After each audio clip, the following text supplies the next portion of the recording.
Welcome to Active Defense. I'm Eric. This is video number 8.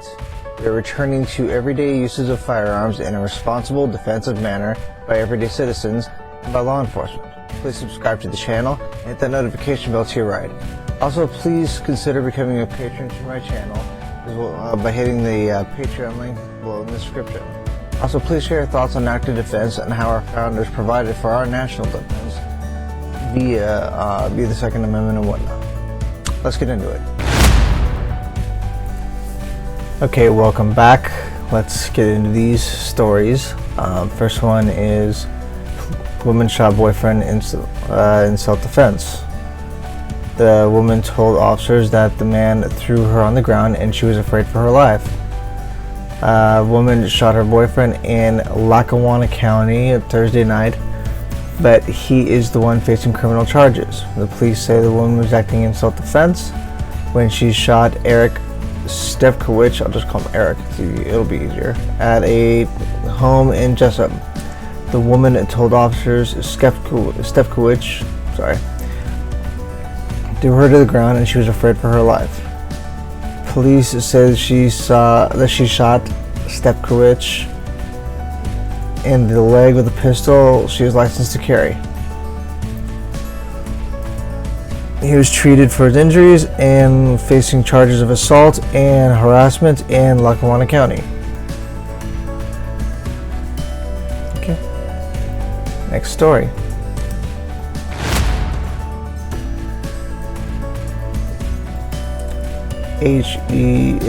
HCSO. So I found out that's, I guess, Houston County Sheriff's Office. Woman shoots boyfriend in Northwest Harris County, claims self-defense. Woman claims self-defense against an abusive boyfriend. This is a different story, by the way. The other one was Lackawanna. This one is Houston. When she shot and killed him in their apartment on Thursday evening, Harris County officials said. The case was reviewed by their district attorney's office and will be referred to a grand jury for possible charges, the officials said. Around 5:45 p.m., deputies with Harris County Sheriff's Office responded to a shooting at the Park in Cumberland Apartments at 505 Cypress Station Drive. Deputies said when they arrived, they found the shooting victim, Odarius Broden, 26, lying on the front porch of the apartment, bleeding from the head. He was declared dead at the scene by paramedics. A 21-year-old woman who claimed to be Broden's girlfriend told deputies that he came to the apartments, started an argument, and physically assaulted her. She then locked him out of the apartment. Oh, just a point of reference. It says he assaulted her, most likely with a fist. So everybody's focusing on like AR-15 or military-looking weapons as an assault weapon. That's not the only thing called an assault weapon. Anything used to attack somebody else is an assault weapon. So we need to get over that whole politicization of an AR-15. Anyways, moving on. She then locked him out of the apartments, but he forced the front door open by shattering the frame, deputies said. The woman fired a warning shot as they stood in the doorway, but the argument continued. According to deputies, she fired a second shot at Broden, fatally hitting him. That guy has some balls to be basically shot at, a warning shot, and then not backing off. That's a person who does not like to be told no. So it was good on her for defending herself. Homicide and crime scene investigators were on scene, interviewing neighbors and reviewing video from the apartment complex. The woman provided investigators with a statement, deputies said. If anyone has any information, go and call them over at this number right here. And you can pause if you have any information and just write that number down. Okay? Let's go on to our next story. Now, this is a series of stories, so I'll just read the first one, but I highly recommend you go on this link that I'm going to be providing down below, so you can read on to it more. But I'll read the first one. Okay, so the title is how the FBI undercounts armed citizen responders to mass killers, and the media play along. Now that may sound like a clickbait thing, but just let's see how this goes. Then you can rail against it in the comments. Okay, the shooting that killed 3 people and injured another at Greenwood, Indiana Mall on July 17th drew broad national attention because how it ended. When 22-year-old Alicia Decken, interesting name, carrying a licensed handgun fatally shot the attacker.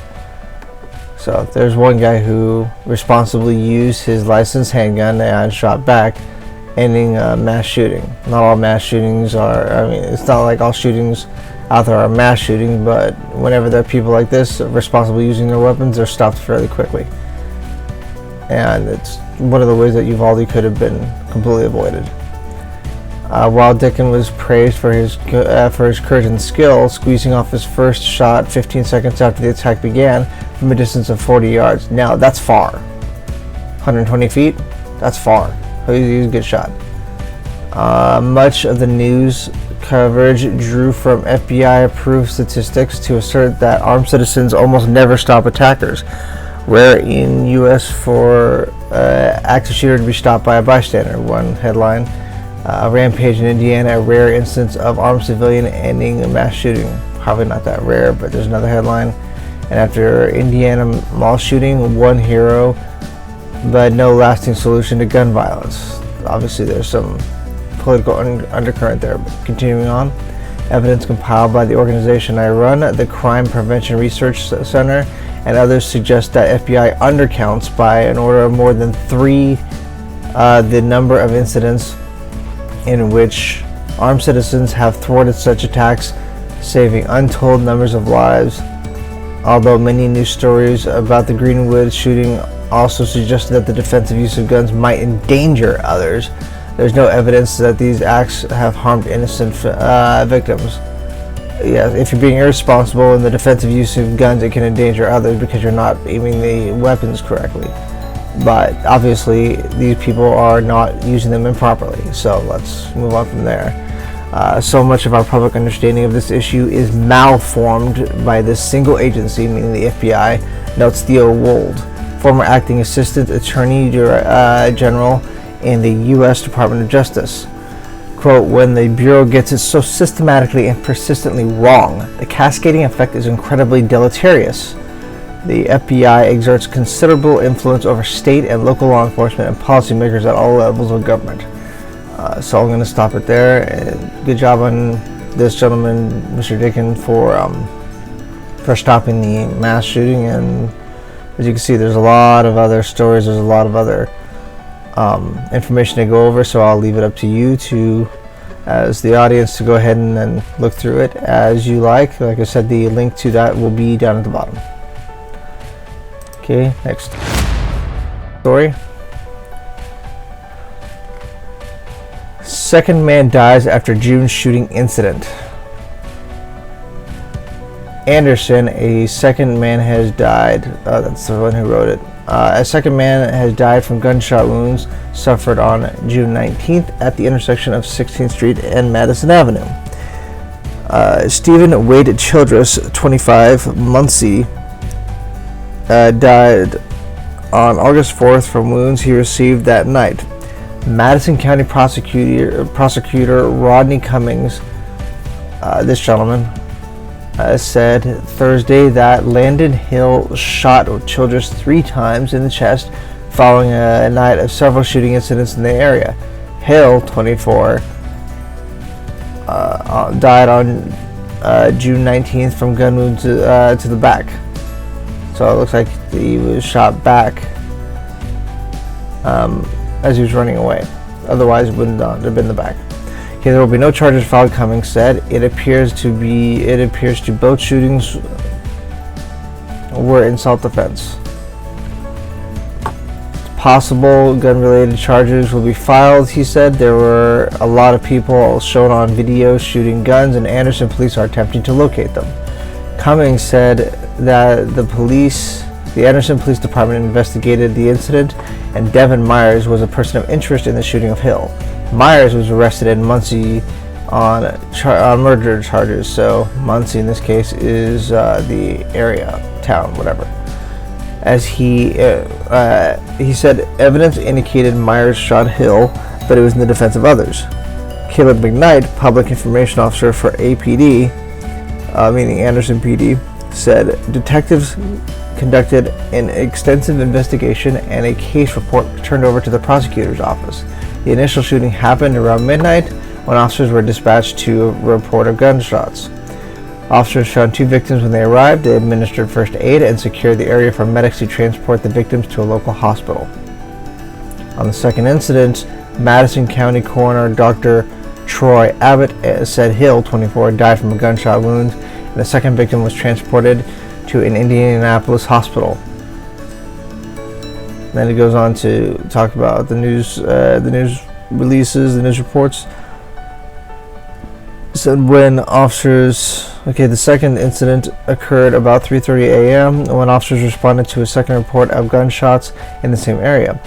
The release said officers were already nearby, monitoring crowds, and responded. They found 3 victims, secured the area, and rendered aid to the victims until medics could navigate through the crowds. Myers, 27, has been charged with 3 counts of murder and 2 counts of felony murder in the deaths of 69-year-old Malcolm Perdue, 51-year-old Kendra Skinner, and their grandson, 19-year-old Kyler Music, whatever, however you pronounce it. Let me know in the comments what you think. The charges stem from what court documents detail as a brutal murder followed by a deadly robbery in the early morning hours of July 13th. Okay. Final story.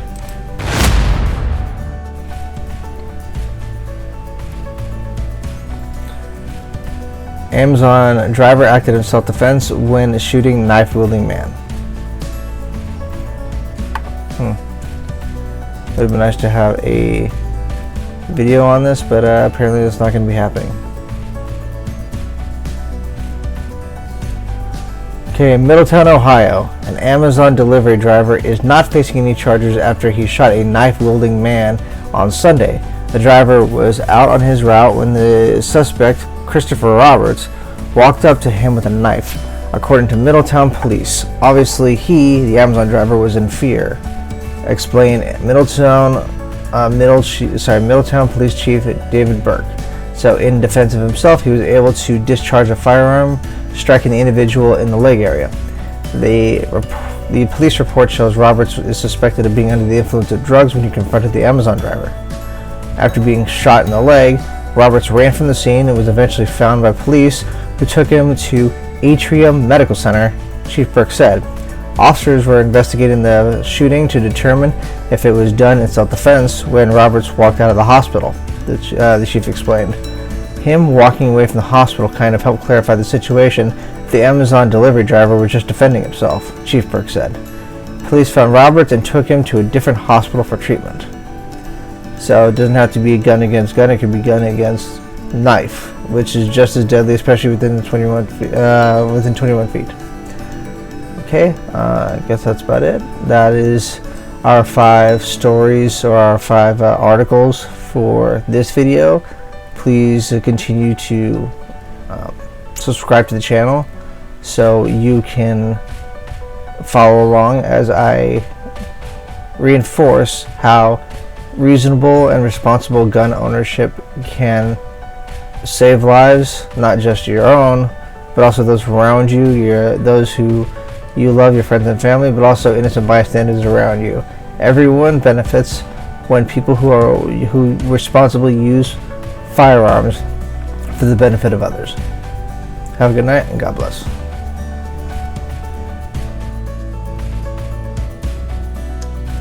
Thanks for watching, and if you're willing, please consider donating at the Patreon link below so that I can continue to improve the quality of the videos, as well as to increase their exposure so the YouTube algorithm puts them in front of more eyes. Have a good night.